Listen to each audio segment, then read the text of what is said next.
Reading from Matthew's Gospel, beginning chapter 18, verse 1. At that time, the disciples came to Jesus and asked, "Who is the greatest in the kingdom of heaven?" And he called a child, whom he put among them, and said, "Truly I tell you, unless you change and become like children, you will never enter the kingdom of heaven. Whoever becomes humble like this child is the greatest in the kingdom of heaven. Whoever welcomes one such child in my name welcomes me." Now, if any of you put a stumbling block before one of these little ones who believe in me, it would be better for you if a great millstone were fastened around your neck and you were drowned in the depths of the sea. Woe to the world because of stumbling blocks. Occasions for stumbling are bound to come, but woe to the one by whom the stumbling block comes. Take care that you do not look down on one of these little ones, for I tell you that in heaven their angels continually see the face of my Abba Father in heaven. I'm going to read that last line to you one more time. Take care that you do not look down on one of these little ones, for I tell you that in heaven their angels continually see the face of my Abba Father in heaven. Who thus ends the reading of the Word.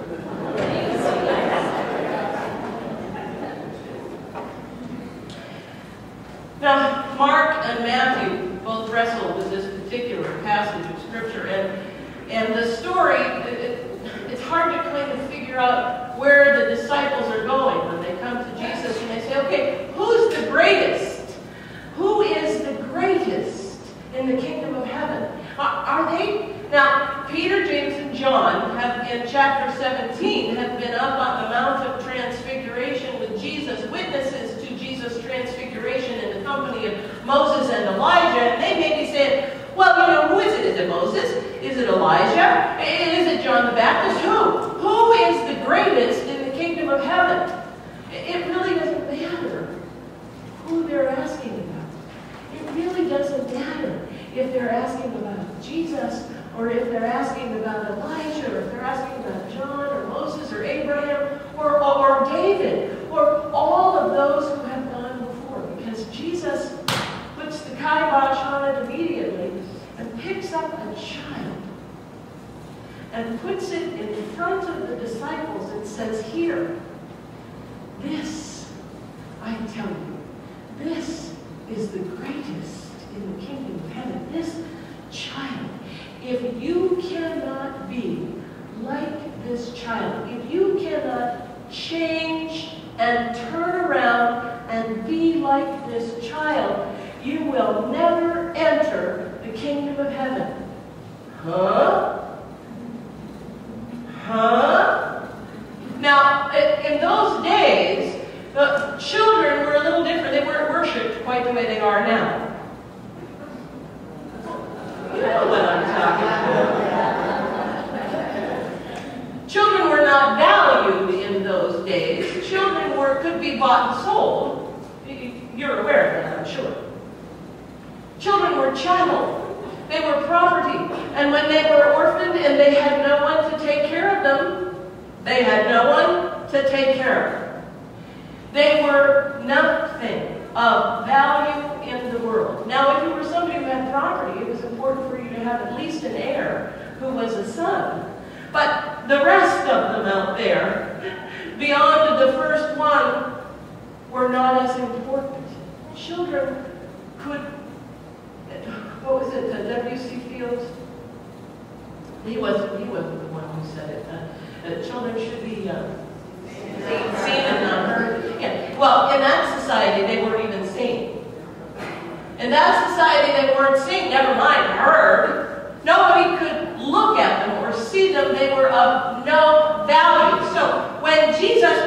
a child and puts it in front of the disciples and says, here, this is what I want you to be. This is what I want you to become. I want you to change into this humble child. And that is how you become someone who is worthy to enter God's kingdom. So what is that about? What is that child about? Is it that the child is a blank slate? I mean, how old is the kid that Jesus put in front of him? And I'm thinking of these kids who throw temper tantrums in the grocery store. And I'm going, are you sure, Jesus? I saw some parents the other day with their kids going into the store, and it started before they even got into the store. The parents were going, no, you're going to ride in the cart. I want a toy. No, you're going to ride in the cart. You don't get a toy if you don't ride in the cart. So I'm sitting there going, but who is he putting in front of the disciples?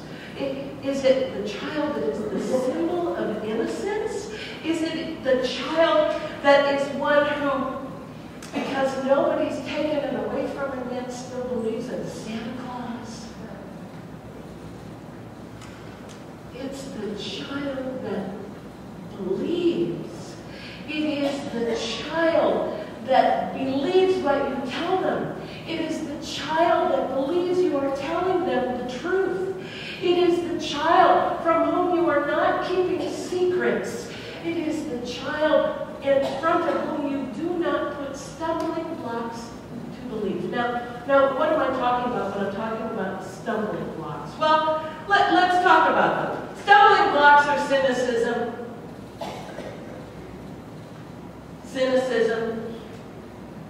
Stumbling blocks are pessimism.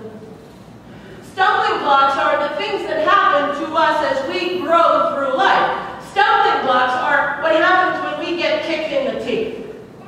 The stumbling blocks that we create are those experiences that we have in life that make us hard, that harden our hearts, that make us defensive, or make us arrogant, or make us proud, or make us unwilling to open ourselves and be vulnerable. Stumbling blocks are the things that we place in front of the children with our decisions to say, oh, you don't want to do that. You want to be a doctor when you grow up? No, you don't want to do that. Oh my heavens, if you want to be a doctor when you grow up, you won't be able to help anybody. Or you're not smart enough. You don't have the grades. Oh no, you want to be a fireman? No, you don't want to do that. What would you want to be a fireman for? No, you don't want to do that. Stumbling blocks are what we tell children, what we say to children out of our life experience that takes away their belief, takes away their trust in God. Now, all of us, every single solitary one of us in this life has had kicks in the teeth. We have been hurt. We have felt abandoned by God. We have felt injury. We have felt that there's no hope. We have felt that someone has hurt us beyond our ability to stand up again and reach out to another human being. Every single solitary one of us has experienced that. We've experienced loss and we've experienced death. But if we are those who don't have faith enough to realize that that isn't something God has done to us, if we don't have faith to realize that God doesn't do injury to us, that God does not reach out and hit us over the head with a hammer, God is the one who's reaching out a hand to help us get through it. God is the one whispering those words of comfort that say, you can do this, you can do this, you can do this. And if our hearts are so hard, if our hearts are so bitter, if our hearts are so resentful, if our hearts are so mad that God made us get old and gave us chronic diseases and have made it hard for us to live, if we are so upset with God, if God has not lived up to our expectations, we pass that message on.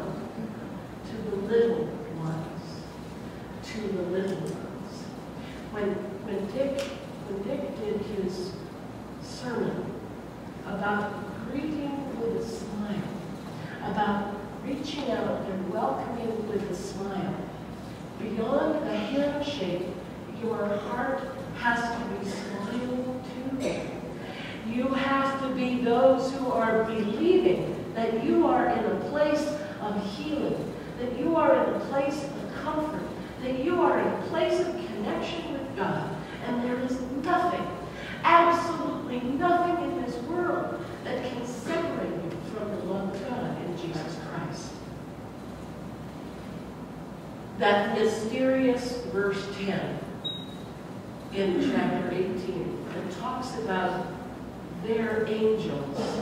The angels of the little ones suggests that each and every one of us has an angel. Each and every one of us, because we are the little ones.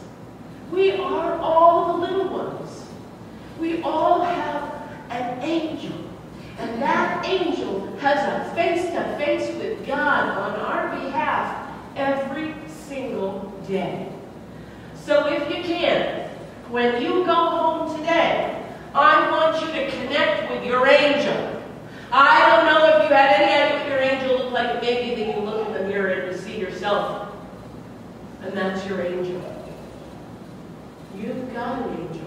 You've got a guardian angel that has a face-to-face with God for your sake every single solitary day. Let that be part of your life.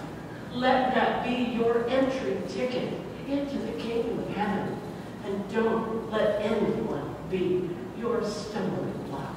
Don't let anyone keep you from believing and trusting in God